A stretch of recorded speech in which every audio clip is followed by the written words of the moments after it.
OBC समाज अगर जाग जाएगा तो इस देश की तकदीर बदल सकती है। और बाबा साहब ने कहा था इस देश का ओबीसी समाज, दलित समाज, आदिवासी समाज, अल्पसंख्यक समाज अगर एक हो जाए तो देश की तकदीर बदल सकती है।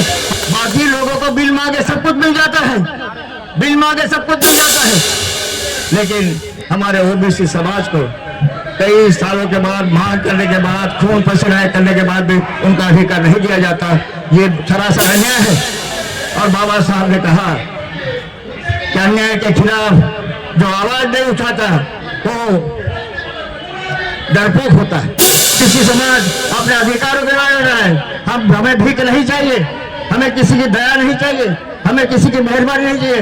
इस देश के 52% ओबीसी को उनका अधिकार, आरक्षण का अधिकार जिस तरह से एससी को मिलता है, एसटी को मिलता है, उसी तरह इस देश के ओबीसी को भी, ओबीसी समाज को भी हमारा आरक्षण मिलना चाहिए। चाहे वो शिक्षा के क्षेत्र का आरक्षण हो, लॉ यूनिवर्सिटी का आरक्षण हो, यूनिवर्सिटी के आरक्षण हो, सरकारी नौकरी में आरक्षण हो, जहां जहां संभव है वहां वहां ओबीसी समाज को 52% ओबीसी समाज को 27% आरक्षण मिलना चाहिए। यह हमारी संवैधानिक मांग है।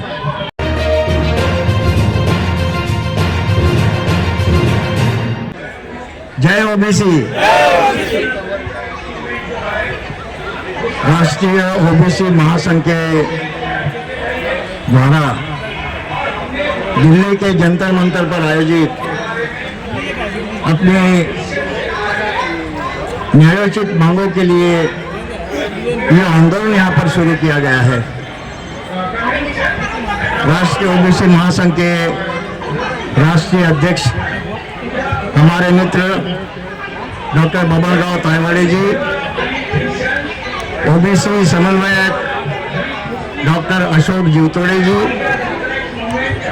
तेलंगाना के हमारे ओबीसी नेता श्रीनिवास गौर साहेब, आंध्र प्रदेश के हमारे ओबीसी नेता के शंकर राव जी, बिहार के ओबीसी के हमारे नेता नरेश साहू जी, महाराष्ट्र के सचिन राजोरकर, मंच पर विराजमान देश के कोने कोने से आए हुए मेरे ओबीसी नेता भाई और उपस्थित भाइयों और बहनों, सबसे पहले मैं डॉक्टर बबन राव तायवाड़े जी को धन्यवाद देता हूं।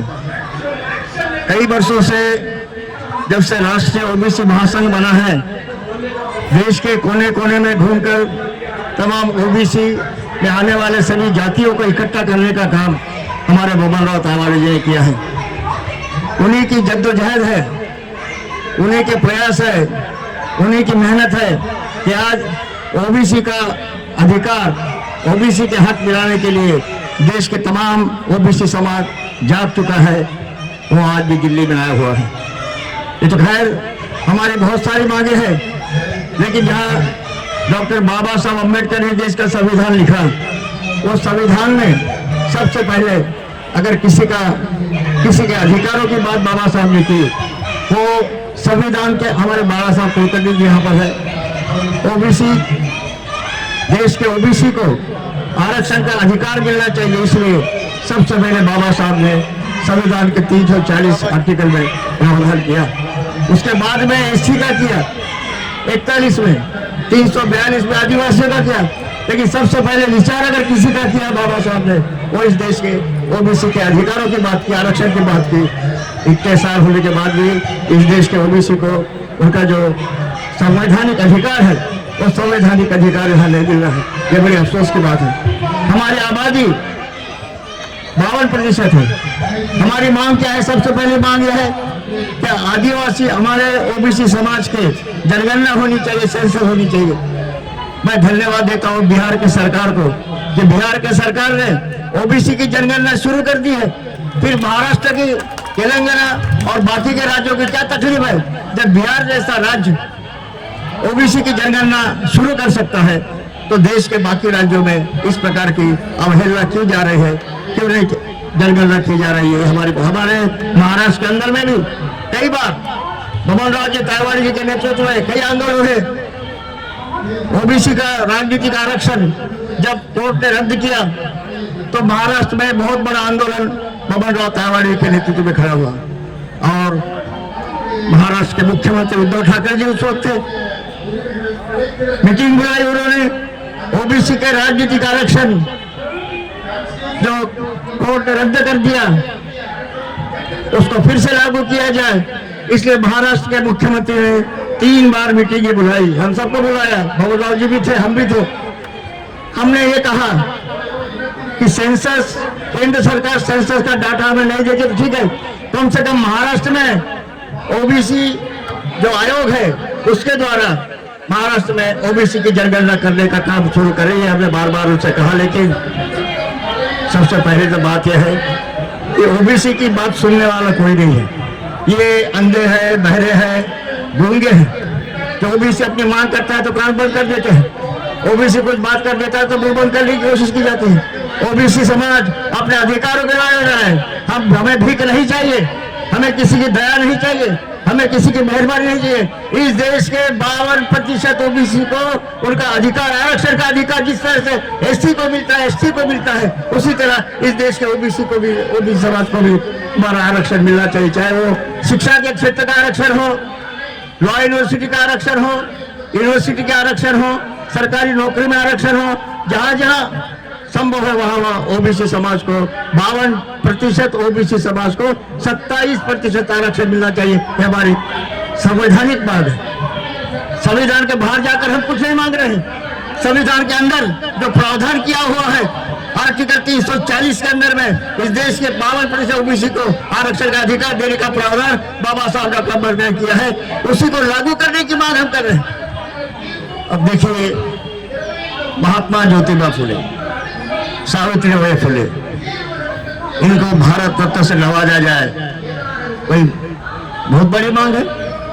क्रिकेट खेलने वालों को, गाना गाने वालों को भारत रत्न दिया जाता है, लेकिन जिसने इस देश को दिशा दी, प्रेरणा दी, शिक्षा के क्षेत्र में महिलाओं को पढ़ने का अधिकार जिसने दिया, सावित्रीबाई फुले और महात्मा ज्योतिबा फुले को भारत रत्न पुरस्कार देकर देश का गौरव बढ़ाया जाए, ये बात हम कर रहे हैं। कोई बड़ी बात है, लेकिन नहीं हो रहा है। बाकी लोगों को बिल मांगे सब कुछ मिल जाता है, बिल मांगे सब कुछ मिल जाता है, लेकिन हमारे ओबीसी समाज को कई सालों के बाद, मांग करने के बाद, खून पसीना करने के बाद भी उनका अधिकार नहीं दिया जाता। ये सरासर अन्याय है। और बाबा साहब ने कहा कि अन्याय के खिलाफ जो आवाज नहीं उठाता वो डरपोक होता है। हमारा ओबीसी समाज अगर जाग जाएगा तो इस देश की तकदीर बदल सकती है। और बाबा साहब ने कहा था, इस देश का ओबीसी समाज, दलित समाज, आदिवासी समाज, अल्पसंख्यक समाज अगर एक हो जाए तो देश की तकदीर बदल सकती है। हमारे ओबीसी को 27% आरक्षण इसलिए मिलना चाहिए क्योंकि हमें देश की तकदीर बदलना है, देश की तस्वीर बदलना है, और इसीलिए हमारे ओबीसी समाज को 27% का आरक्षण मिलना चाहिए। ये हमारी मांग है और हम अब हमेशा आंदोलन में साथ में रहे, चाहे महाराष्ट्र हो, तेलंगाना में भी मैं आया था, आंध्र प्रदेश में गया था, मध्य प्रदेश, छत्तीसगढ़ में गया था। जहां जहां हमारी पीपल्स रिपब्लिकन पार्टी, बाबा साहब के देश की तमाम जनता ओबीसी समाज के अधिकारों के लिए आपके साथ में है। आप जब साथ में रहेंगे तो निश्चित रूप से हमारे आंदोलन का विजय होगा और आने वाले कुछ दिनों में निश्चित रूप से 27% आरक्षण हमें मिलकर रहेगा। सबसे पहली बात, हमारी पहली मांग है कि कोर्ट ने कहा था ओबीसी की जनसंख्या कितनी है देश में, ये कोर्ट ने पूछा था, क्रिमिनल लागू कर दिया। क्या जरूरत थी क्रिमिनल लागू करने की, लेकिन क्रिमिनल लागू कर दिया गया। हमें ये कोर्ट ने पूछा था कि देश में ओबीसी की जनसंख्या कितनी है, तो ओबीसी की जनसंख्या कौन बताएगा? देश की सरकार बताएगी, राज्य की सरकारें बताएगी। तो फिर जब बिहार जैसे नीतीश कुमार जी के राज्य में अगर ओबीसी की जनगणना हो सकती है तो देश में और बाकी राज्यों में ओबीसी की जनगणना क्यों नहीं की जाती? ये हमारी सबसे पहली मांग है। जिस दिन ओबीसी की जनगणना हो जाएगी उसी दिन 27% आरक्षण हमें निश्चित रूप से मिलेगा, ये हमारा मानना है। और इसीलिए ये ओबीसी 52% ओबीसी को 27% आरक्षण ना मिले, राजनीतिक आरक्षण, नौकरी में आरक्षण, शिक्षा क्षेत्र में आरक्षण, सभी क्षेत्रों में आरक्षण ना मिलना चाहिए। इसीलिए ओबीसी की जनगणना करने से केंद्र सरकार हो चाहे राज्य सरकार हो, वो आनाकानी कर रहे हैं। लेकिन ये बगैर मांगे हमें कुछ नहीं मिलता। तमाम जी को अच्छी तरह मालूम। बाबा जी ने यहाँ उल्लेख किया मराठवाड़ा विश्वविद्यालय को बाबा साहब डॉक्टर अम्बेडकर का नाम है। 16 साल संघर्ष करना पड़ा, कई कुर्बानियां देनी पड़ी, कई खून बहाना पड़ा, तब तक 16 साल के बाद मराठवाड़ा यूनिवर्सिटी को बाबा साहब डॉक्टर अम्बेडकर का नाम मिला। बबन राव जी हमारे साथ में थे, आंदोलन में साथ में थे, ओबीसी समाज हमारे साथ में था, दलित समाज के साथ में, अम्बेडकरी समाज के साथ में, आदिवासी और ओबीसी समाज में हमारे आंदोलन में था। तब जाके 16 बरस के बाद मराठवाड़ा यूनिवर्सिटी को बाबा साहब डॉक्टर अम्बेडकर का नाम मिला। 16 बरस लड़े हम, जब तक ओबीसी का देश के 52% ओबीसी को 27% आरक्षण सभी क्षेत्रों में नहीं मिल जाता, तब तक अभी हमारे आंदोलन रुकने वाला नहीं है। आंदोलन की ये आग सारे देश में भड़काने का काम, सारे देश में चलाने का काम हम सबको मिलकर करना है। मैं केवल समर्थन देने नहीं आया हूँ। आप लोग हम कपड़े संभालते हैं, हमारी नीति नहीं है। हम साथ में हैं और हमें कंधे से कंधा लगाकर वो भी 52% ओबीसी को 27% आरक्षण जब तक नहीं मिल जाता, तब तक तमाम अम्बेडकरी समाज, पीपल्स रिपब्लिकन पार्टी आपके साथ में है, लड़ाई में साथ में है। इसीलिए आज जब तक मेरी मुलाकात हुई बबन राव जी से, उन्होंने बताया, मैं पूछा कैसे गया है बबन राव जी, तो बोले अपने राष्ट्रीय ओबीसी आंदोलन, ये जंतर मंतर, ये जंतर मंतर देश की सरकार जंतर मंतर में घुमाकर ओबीसी को गुमराह करने की कोशिश करे। लेकिन अब जंतर मंतर नहीं चलेगा, अब ओबीसी समाज के एकता का मंत्र चलेगा। और 27% आरक्षण जब तक हमें मिल नहीं जाता, तब तक हमारा ये संघर्ष, हमारा ये लड़ाई अभी रुकने वाली नहीं है। इन्हीं शब्दों के साथ सबको धन्यवाद देते हुए मैं अपने शब्दों को विराम देता हूँ। धन्यवाद। जय हिंद।